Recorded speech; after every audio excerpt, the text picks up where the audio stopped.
You ever heard of salmon? You ever heard of cured salmon? You ever heard of cured broiled salmon? Probably not. Well, if you haven't, you're in luck, because today I'm going to be showing you, well, over these couple of days, I'm going to be showing you how to make cured broiled salmon with potato and dill stew. Let me show you. Now let's start off with the star of the show, the salmon. To cure salmon you need 3 very simple ingredients. You need a tablespoon of sugar, that is salt, 1 tablespoon of salt, 1 tablespoon of sugar, and then a dash of white pepper. Now this is probably the part where I should be showing footage of me pouring the ingredients into a bowl. But last time I cured salmon, I accidentally used half a deciliter measures instead of tablespoons, and I got quite the excess. So I'm just going to be using that. Just imagine I mix this. For reference, half a deciliter is roughly 3 tablespoons, so yeah. And now you open your packet of salmon. Can't really do this with one hand. Put it in your plastic container and then add the mixture. All of the mixture you made, or if you're dumb like me and made too much of it, just add 2 tablespoons. Next you just rub all of the salt and sugar and the white pepper mixture in. This is hard to do with one hand, so I'm going to cut soon. I'm going to take a licorice tablet and I'm going to crush it and sprinkle it over the salmon. You don't have to do this, but I'm going to because I'm feeling experimental. I didn't have this in my previous try. Yes.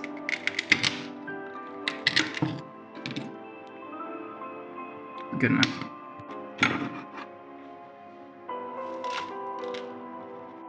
If you want, you can take a knife and cut little slits into the salmon to let the juices get into it and make it juicy and nice. This is easier with 2 hands as well.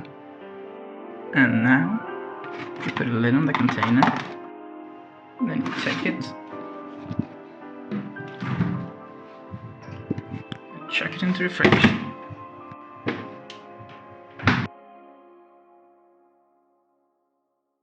And now we get ready for the next step. You make something else, because the salmon needs to cure and you need to eat for the night. Go to bed, think about what you've done.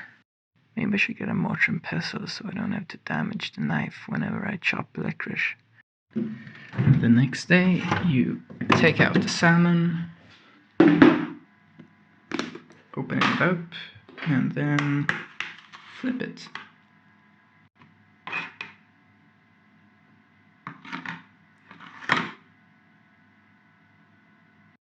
This allows the salmon to soak up the juices on both sides instead of one. And don't forget to put it back in the fridge again.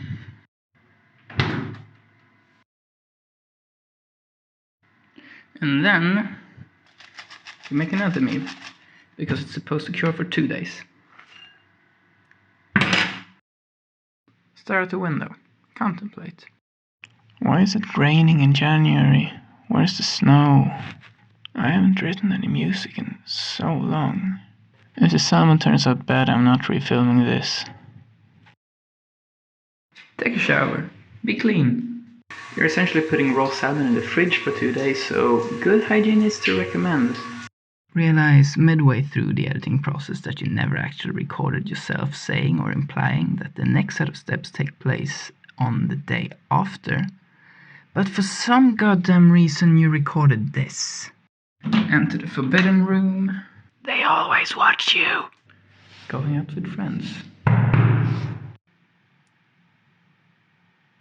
What the hell paused me? Anyhow, the next set of steps should be performed the day after.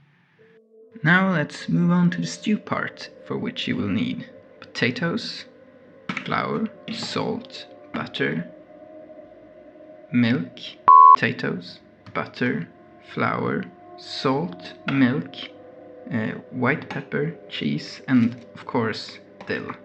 For step 1, we will chop up the potatoes into small bits. The reason we do this is so it cooks faster in step 2, which is cook it. Now to the cheese. The cheese I'm using is called Priest cheese, but I have realized this Priest cheese is only a thing in Sweden, so I don't really know what cheese you're going to take instead. I guess experiment. I mean, adding Priest cheese was an experiment from my part. It went well. Nevertheless, you're going to grate it, or if your grater looks like this, you're going to throw away the grater and slice a piece and then just chop it up with a knife, because this sucks.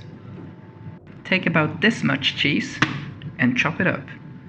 About this much cheese if you grate it.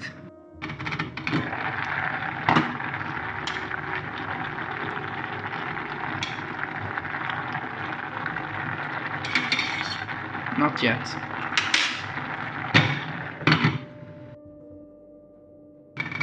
How about now?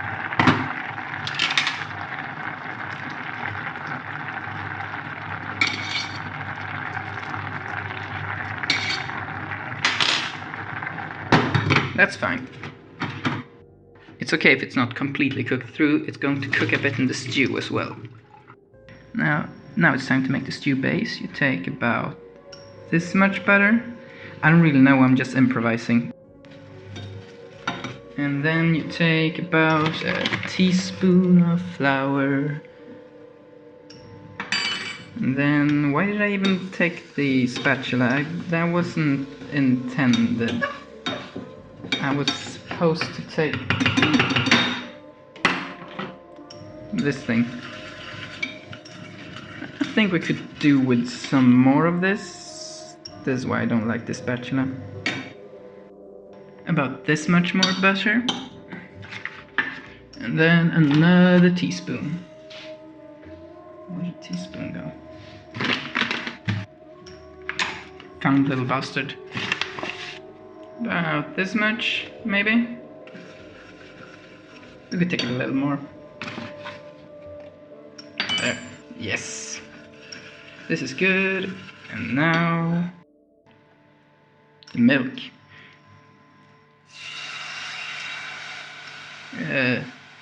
You might notice I'm just improvising at this point. Take some salt.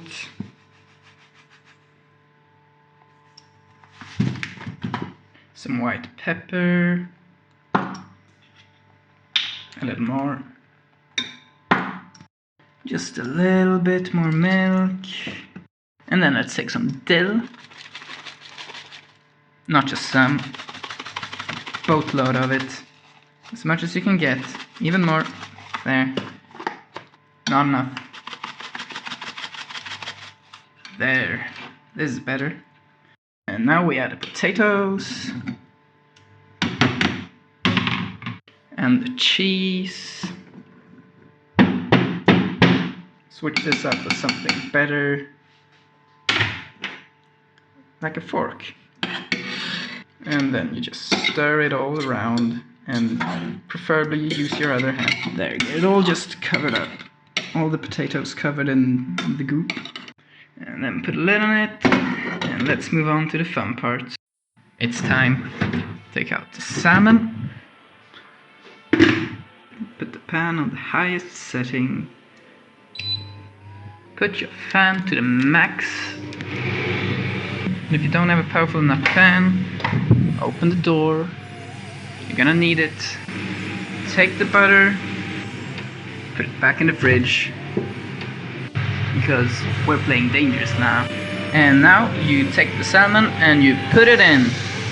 Yes, and you fry each side for about 30 seconds and then you turn it. Actually, let's just fry it for 10 seconds and turn it. And then just turn it again. You see, when you broil things, you do not use any fats to broil them, and they don't get thoroughly cooked. Salmon's done.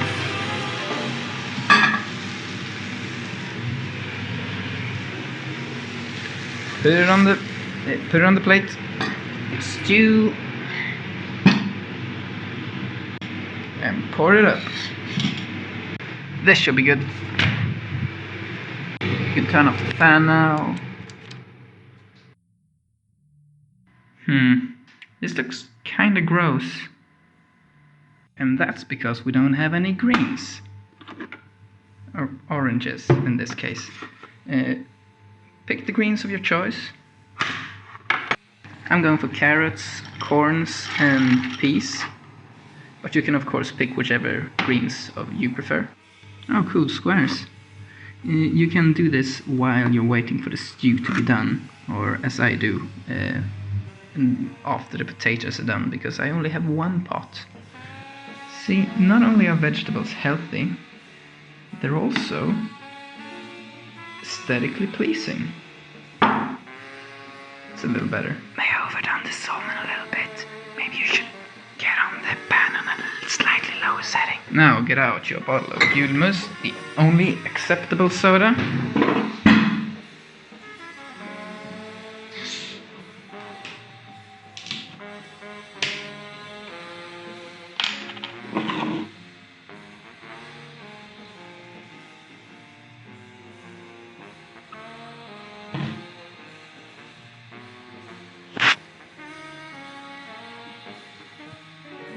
And enjoy.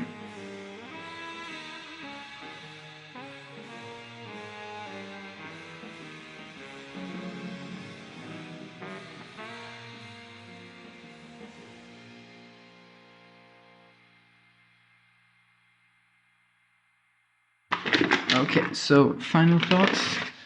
You should, if you have a grill pan, you should probably use that instead of a regular frying pan, because otherwise you get these burns. And also, if you use a regular frying pan, you maybe should have a little lower heat. The licorice tastes good. Try it if you want. I think I had a little too little of it, but it worked, and that probably also contributed to why it is. Probably also contributed to. That also probably also contributed to why it looked so black and other things. Also the licorice, it did this. The juices or the broth, I don't really know what the name of this is. It's not the broth, the juices. It's brown here because I had licorice in it. For you, it should be clear. And if it is not, then someone's either been putting licorice in it or the salmon is very bad. Also, if you are using, especially if you're using wild caught salmon, but it applies to non-wild salmon, grown salmon.